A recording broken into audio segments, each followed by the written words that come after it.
नमस्कार। Exam happy by Jharkhand channel में आपका स्वागत है। तो दोस्तों जुड़ चुका हूं मैं यहां पर आप सभी के लिए जेटेट परीक्षा की तैयारी को लेकर के। तो जेटेट परीक्षा की तैयारी के लिए देखिए आपको यहां पर जेसीईआरटी जैक का बना हुआ टोटल 6 to 10 तक का यहां पर नोट्स कंप्लीट है।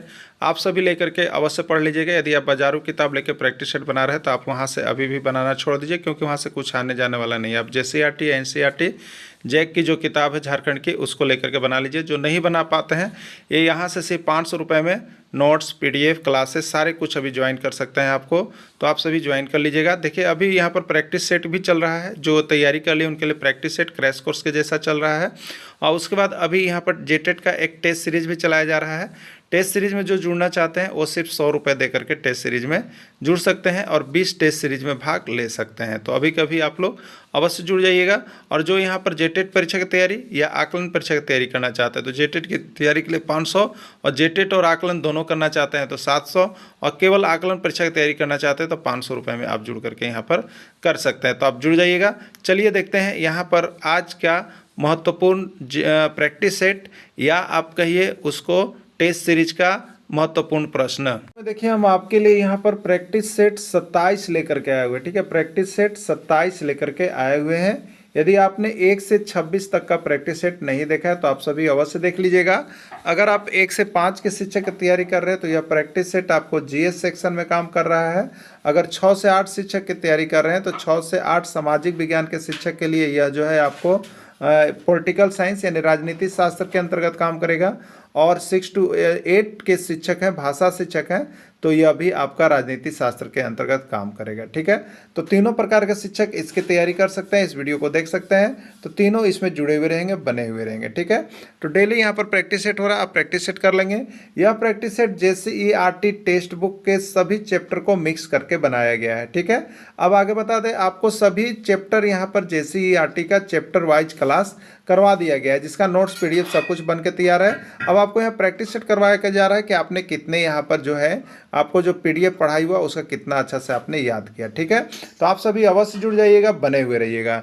चलिए देखिए प्रश्न है, संविधान के किस अनुच्छेद के तहत 14 से कम उम्र के बच्चों से बाल मजदूरी कराना दंडनीय है, ठीक है। प्रश्न पूछे गए थे, जेटेट का भी प्रश्न है और विभिन्न राज्यों के शिक्षक पात्रता परीक्षा में भी पूछा गया यह प्रश्न है, ठीक है। अनुच्छेद 21, अनुच्छेद 22, अनुच्छेद 24 या कोई नहीं, ठीक है। तो संविधान के किस अनुच्छेद के तहत 14 से कम उम्र के बच्चों से बाल मजदूरी करना दंडनीय है, तो ये आपका चला जाएगा अनुच्छेद 24 के अंतर्गत, ठीक है। अनुच्छेद 24 के अंतर्गत कराना दंडनीय अपराध है, ठीक है। अगला प्रश्न है, 6 से 14 साल के बच्चों को किस अनुच्छेद के तहत मुफ्त शिक्षा उपलब्ध कराए जाने का प्रावधान है। 6 से 14 साल के बच्चों को किस अनुच्छेद के तहत मुफ्त शिक्षा उपलब्ध कराए जाने का प्रावधान किया गया है। अनुच्छेद 21, अनुच्छेद 24, अनुच्छेद 26 या कोई नहीं, ठीक है। तो यहाँ पर जो है आपका अनुच्छेद 21 में 6 से 14 साल के बच्चों को निःशुल्क एवं अनिवार्य शिक्षा उपलब्ध कराए जाने का प्रावधान किया गया है। अगला प्रश्न हो जाएगा आपका, राज्य सूची में कितने विषय हैं। राज्य सूची में कितने विषय हैं आपको बताना है। 96, 97, 98, 99 या 62, ठीक है। तो यहाँ पर देखिए संघ सूची, राज्य सूची, समवर्ती सूची, तीनों को देख लीजिएगा। तीनों का पीडीएफ टॉपिक तैयार है और तीनों में से आने वाला प्रश्न केवल उसमें बताया गया है, ठीक है। तो राइट आंसर इसका 62 हो जाएगा कि राज्य सूची में 62 विषय इंक्लूड हैं अभी वर्तमान में।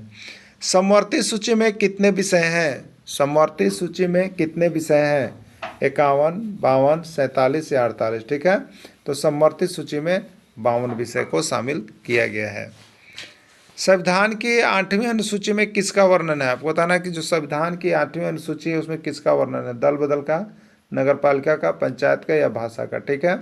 तो यहाँ पर आपका जो है 8वीं अनुसूची में भाषा जुड़ा हुआ है। कौन जुड़ा हुआ है। 8वीं अनुसूची से भाषा जुड़ा हुआ है, तो राइट आंसर डी होगा। संविधान की 8वीं अनुसूची में कितने भाषाओं को मान्यता प्रदान की गई है। 8वीं अनुसूची में भाषा से संबंध है, तो कितने भाषाओं को अब तक मान्यता प्रदान की गई है। 21, 22, 23 या 24, ठीक है। तो संविधान के 8वीं अनुसूची में भाषा का प्रावधान है और उसमें 22 भाषा को मान्यता प्रदान किया गया है। 22 भाषा, 22 भाषा किसमें, बी में है, तो राइट आंसर इसका बी हो जाएगा। 22 भाषा को मान्यता प्रदान किया गया है। बस भाषाई आधार पर गठित भारत का प्रथम राज्य कौन है।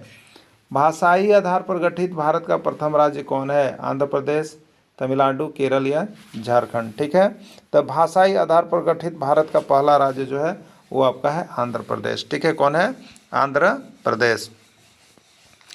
2011 के जनगणना के आधार पर झारखंड में पुरुष साक्षरता दर कितनी है? देखिए 2011 का जनगणना बहुत ही यहाँ पर मार्केबल रह रहा है, उसके आधार पर यहाँ पर पुरुष और महिला साक्षरता दर या कुल साक्षरता दर जरूर पूछता है। तो देखिए इसके लिए एक ट्रिक आपको हम कल भी बताए थे, याद रखिएगा 5 6 6 7 7 8, नीचे महिला, ऊपर में पुरुष और बीच में कुल। ठीक है, यानी महिला साक्षरता दर 56% है, पुरुष साक्षरता दर 78% है और कुल साक्षरता दर 67% है औसत। ठीक है, तो आपसे पूछा पुरुष साक्षरता दर कितना है?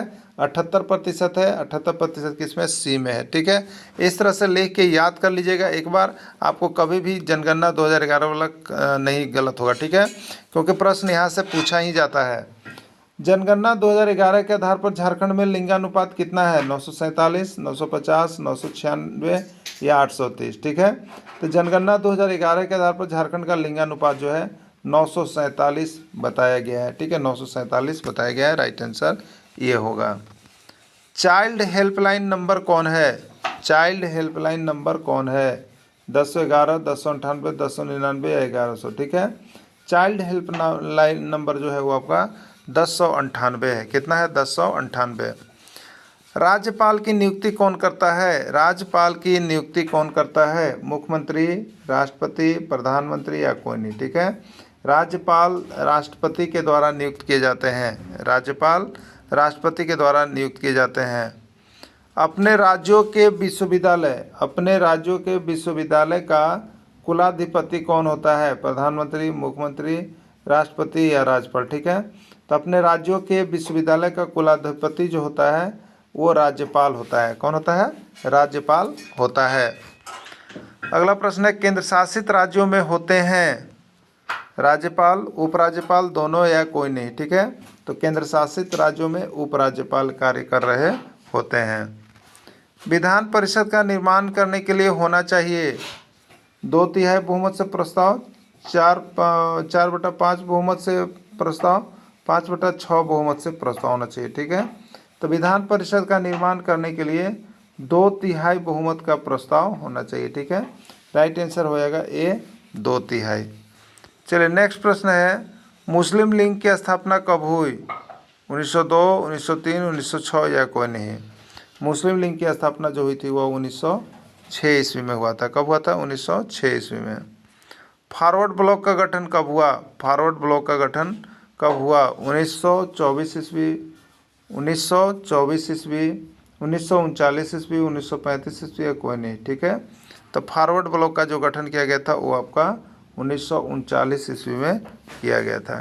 ठीक है, अगला प्रश्न है, राष्ट्रीय मतदाता दिवस कब मनाया जाता है? राष्ट्रीय मतदाता दिवस कब मनाया जाता है? 23 जनवरी, 24 जनवरी, 25 जनवरी, 26 जनवरी। ठीक है, तो 26 जनवरी से एक दिन पहले 25 जनवरी को राष्ट्रीय मतदाता दिवस मनाया जाता है। राइट आंसर हो जाएगा 25 जनवरी और सी हो जाएगा। अंतर्राष्ट्रीय नशा निरोधक दिवस मनाया जाता है प्रत्येक वर्ष 25 जून, 26 जून, 27 जून या 28 जून। ठीक है, तो अंतर्राष्ट्रीय नशा निरोधक दिवस जो है प्रति वर्ष जो है यहाँ पर 26 जून को मनाया जाता है। साइलेंट किलर किसको कहा जाता है? धूम्रपान को, गंजापन को, दारू पीने को या कोई नहीं। ठीक है, तो साइलेंट किलर के नाम से जाना जाता है धूम्रपान। किसको जाना जाता है? धूम्रपान को साइलेंट किलर के नाम से जाना जाता है। अगला प्रश्न है, विश्व तंबाकू निषेध दिवस मनाया जाता है। विश्व तंबाकू निषेध दिवस मनाया जाता है, कब मनाया जाता है आपको बताना है? 21 मई, 25 मई, 31 मई या कोई नहीं है। तो 31 मई को विश्व तंबाकू निषेध दिवस मनाया जाता है। देखिए यहाँ पर क्या किया गया है, संसद का मुख्य काम है सरकार पर नियंत्रण, कानून बनाना, ए और बी दोनों या कोई नहीं। तो संसद का मुख्य काम सरकार पर नियंत्रण भी है, कानून बनाना भी है, यानी ए और बी दोनों इसका राइट आंसर हो जाएगा। यानी राइट आंसर इसका कौन हो जाएगा? तो यहाँ पर सी हो जाएगा, राइट आंसर सी हो जाएगा। लोकप्रिय सदन किन्हें कहा जाता है? लोकप्रिय सदन किन्हें कहा जाता है? लोकसभा, राज्यसभा, विधानसभा या कोई नहीं, ठीक है। तो लोकप्रिय सदन जो है लोक, और यहाँ भी लगेगा लोक, यानी लोकप्रिय सदन लोकसभा को कहा जाता है, ठीक है। लोकप्रिय सदन लोकसभा को कहा जाता है। अगला प्रश्न है, मानवाधिकार दिवस कब मनाया जाता है? 10 दिसंबर, 10 नवंबर, 10 अक्टूबर या 10 अप्रैल? मानवाधिकार दिवस जो है वो आपको 10 दिसंबर को मनाया जाता है। मानवाधिकार आयोग का गठन कब किया गया? मानवाधिकार आयोग का गठन कब किया गया? ये भी प्रश्न पूछता है। 1992, 1993, 94, 95, ठीक है। तो मानवाधिकार आयोग का गठन जो है आपका 1993 ईस्वी में कराया गया है। अगला प्रश्न है, समिति के सदस्यों के रिपोर्ट के आधार पर संविधान में मूल कर्तव्य को शामिल किया गया है। किसके आधार पर? तो स्वर्ण सिंह समिति के रिपोर्ट के आधार पर संविधान में मूल कर्तव्य को शामिल किया गया है। अगला प्रश्न है, केरल का लोकप्रिय भोजन है इडली, डोसा, अवियल या ढोकला, ठीक है। तो केरल का लोकप्रिय भोजन अवियल है। क्या है? अवियल, ठीक है। महाराष्ट्र का लोकप्रिय भोजन है अवियल, ढोकला, डोसा, बड़ा पाव। तो महाराष्ट्र का लोकप्रिय भोजन बड़ा पाव है। नागालैंड एवं सिक्किम का लोकप्रिय भोजन है मोमोज, डोसा, अविलय या बड़ा पाव, ठीक है। राइट आंसर हो जाएगा मोमोज। आंध्र प्रदेश का लोकप्रिय भोजन है मोमोज, बिरयानी, बड़ा पाव या अवियल, ठीक है। तो आंध्र प्रदेश का लोकप्रिय भोजन जो है वो आपका बिरयानी है, ठीक है। तो इस तरह से आप जुड़ करके डेली शाम को 7:30 बजे हमारे यहाँ प्रैक्टिस कर सकते हैं। तो आप अवश्य जुड़ें, साथ ही टेस्ट सीरीज भी दें और साथ में यहाँ पर सारे जैसे आरटीआई के किताब का और विभिन्न ईयर का क्वेश्चन बैंक का प्रश्न पत्र अवश्य बना लें। यहाँ से 100% आपको सफलता अवश्य मिलेगी। धन्यवाद।